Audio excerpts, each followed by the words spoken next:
கரூர் வழக்கில் சிபிஐ விசாரணைக்கு உத்தரவிட்டிருக்கிறது உச்சநீதிமன்றம். நம்முடைய மூத்த பத்திரிகையாளர் திரு ரமேஷ் இணைகிறார். சார், சிபிஐ விசாரணை மற்றும் அதை எஸ்ஐடி கண்காணிக்கும்ன்ற உத்தரவை எப்படி பாக்குறீங்க?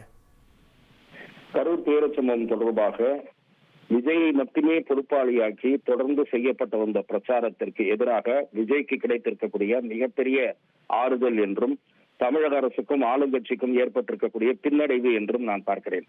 தமிழக போலீஸ் விசாரணையில் நம்பிக்கை இல்லை என்பதுதான் தொடர்ந்து வெவ்வேறு தரப்பினருடைய வாதமாக இருந்திருக்கிறது. அது ஆம்ஸ்ட்ராங் கொலை வழக்காகட்டும், கரூர் சம்பவமாகட்டும், எதிர்கட்சிகளுடைய விமர்சனம் நியாயப்படுத்தப்பட்டிருக்கிறது. கரூர் சம்பவம் சம்பந்தமாக சென்னை உயர்நீதிமன்ற தனி நீதிபதி தெரிவித்த கருத்துக்கள் கொஞ்சம் அதீதமானவை என்கிற குற்றச்சாட்டு விஜய் தரப்பில் முன்வைக்கப்பட்டிருக்கிறது. அந்த கருத்தும் உச்சநீதிமன்றத்தால் ஏற்கப்பட்டது போலத்தான் தெரிகிறது. தமிழக அரசு அமைத்த அருணா ஜெகதீசன் ஆணையத்திலே நம்பிக்கை இல்லை என்ற இருக்கிறது. இப்போது அந்த ஆணையம் செயல்படும் என்ற நிலை இருந்தாலும் கூட எஸ்ஐடி, இங்கே அமைக்கப்பட்ட எஸ்ஐடி செயல்படுமா என்பது கேள்விக்குறிதான்.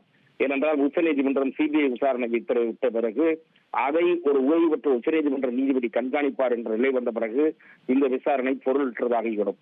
ஆகவே விஜய் கட்சிக்கு கிடைத்திருக்கக்கூடிய பெரிய நிவாரணமாகவும் தமிழக அரசுக்கு ஏற்பட்ட பின்னடைவாகவும் நான் இதை பார்க்கிறேன். உங்கள் தந்திவன் தொலைக்காட்சியில் அரசி தினமும் பிற்பகல் 2 மணிக்கு காண தவறாதீர்கள்.